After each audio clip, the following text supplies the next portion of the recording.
Pussy Power, Unfurling, Logline, Miss Kitty, our cat, gets filmed eavesdropping, Undo It All Dad, 4th of July, Comedy Special, Extravaganza, United We Laugh, outside his Cape Cod hotel room in Kennedy Country, which goes viral. Can I get a holla? For making this vision come true in honor of the great John F. Kennedy. And this album, United We Laugh, is my olive branch to prove my contribution to America and the world beyond is a non-stop firework display of long time, all the time, spastic, beautiful, color-hued, all-inclusive laughter. Holla! Thank you very much! In DeSantis, we trust. New York ego in a nutshell. I say to my younger brother, Florida and anti-Semitism are so hot right now. He says, Florida's hot because so many New Yorkers have moved there already. I say, it's funny. I thought it was hot, that being Florida, because their governor will become the next president of the United States, assuming Dominion bites the dust. Also assuming Mr. Groper, a.k.a. Open Borders Biden, doesn't nuke America the Beautiful into smithereens first, while muttering, WASP rule, honky, holla! Thank you very much! Poor sport from Dick's. Kids learn bad habits from dad, but not according to an out-of-shape, late middle-aged sales rep for Dick's Sporting Goods in Danbury, Connecticut. I'm about to buy a boxing bag for my kids and say, kids learn bad habits from dad. That's why I wasted my youth on smoking cigarettes and watching the Knicks stink up the joint year after year, while spending no time on developing a reliable, semi-functional hook shot in the process. The dick-headed, defiant sales rep from Dick's, who's no younger than 70, whose body was no temple of fitness either, replies, that's not true because my dad smoked cigarettes and I was an athlete. My kids are athletes too. I say, so your sons force you to work at Dick's for their impossible to beat employee store discount? Also, what sport did you letter in exactly? Because being an all-around dick doesn't count. Because if you didn't smoke, why should I give a shit about your kids being considered athletes either? Unless your athlete sons earn sports scholarships to prove white man's disease doesn't matter anymore because they could drain jumpers with their eyes closed. I'm not too interested in your motivational coach assessment abilities, bud. If that isn't the case, sorry. Holla! Thank you very much! The Dream Team days. I know Scottie Pippen needs money. Join the club because during his playing days, he got paid less than B.J. Armstrong's nanny. But I can't believe that a Dream Team dominator who boasts 0% body fat wasn't aged a day since Rodman refused to go down on Madonna on New Year's Eve in 1999. Prince lives. Holla! Thank you very much! So that same Dream Team dominator, I have a heart so I could buy all the NBA rookie cards for the original Dream Team, Scottie Pippen included, who was like $30 at the time. At the time, I was also a diehard Knicks fan, which was an arranged marriage my father pushed on me. Although I'll never have a ring to show for it, obviously.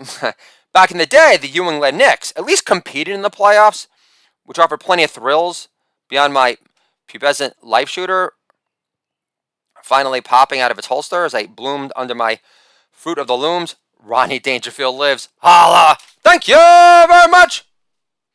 Now, I wouldn't describe my early love affair with the Knicks as Hakeem unveiling Lisa happy back in Zamunda again, but the majority of my time spent with my favorite team in the universe always gave me sustainable pleasure back as a whole, which is more than I could say for the woman and mother of my 3 Beamish kids these days.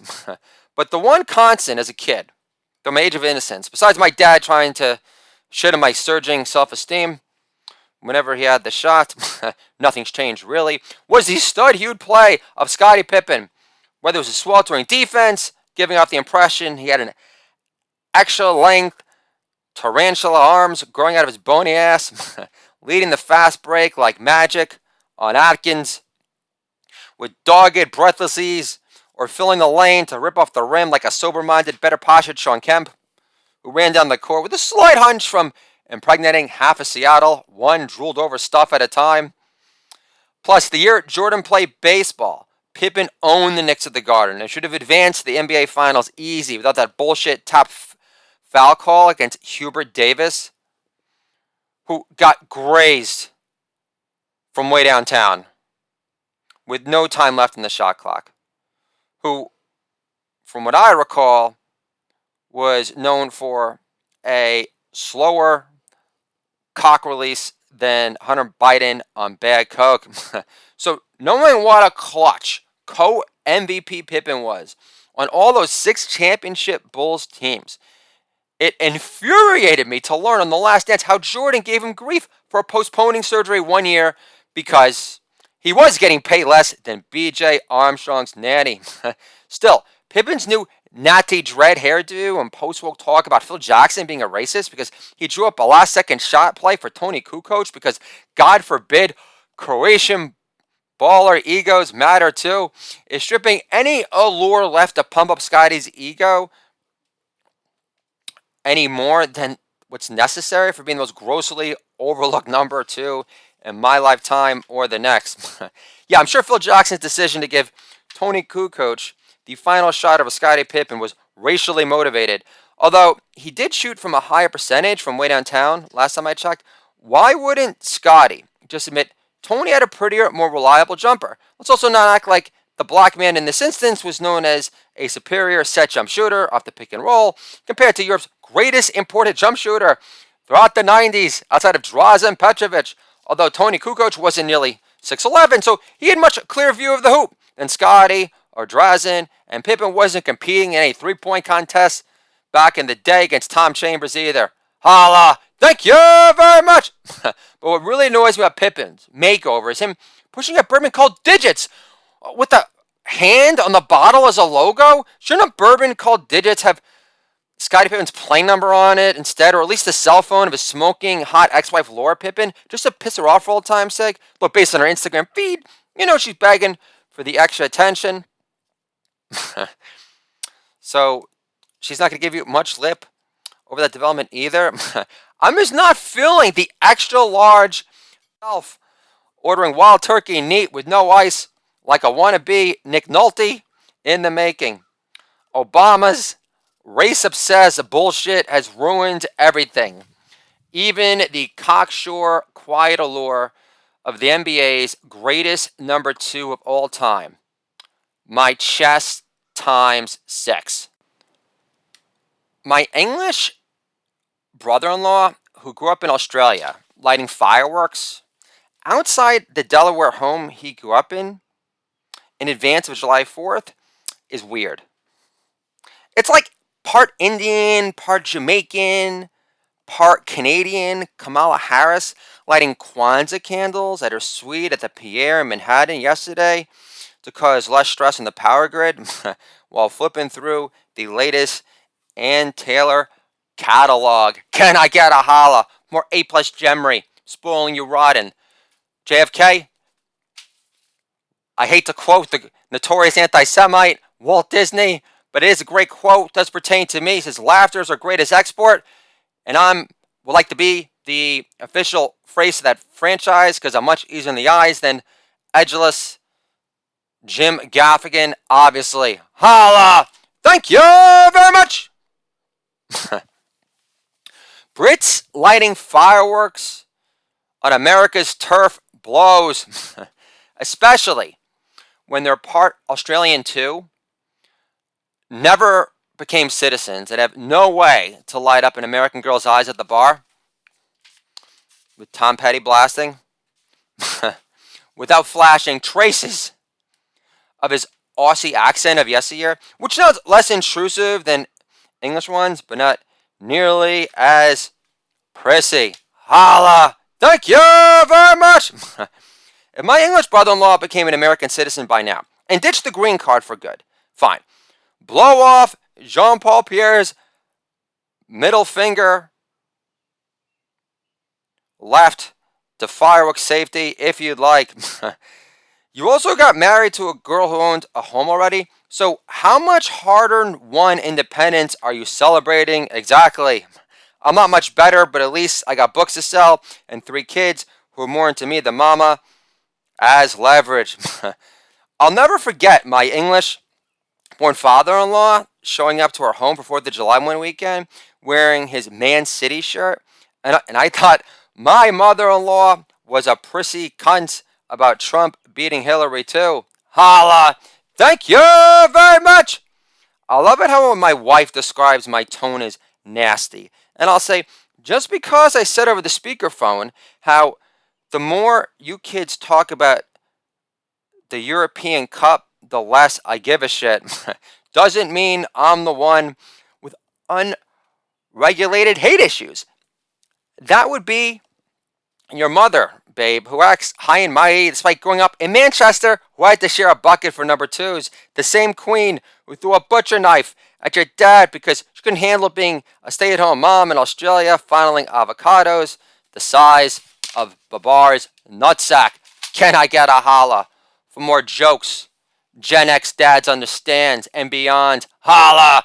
Thank you very much!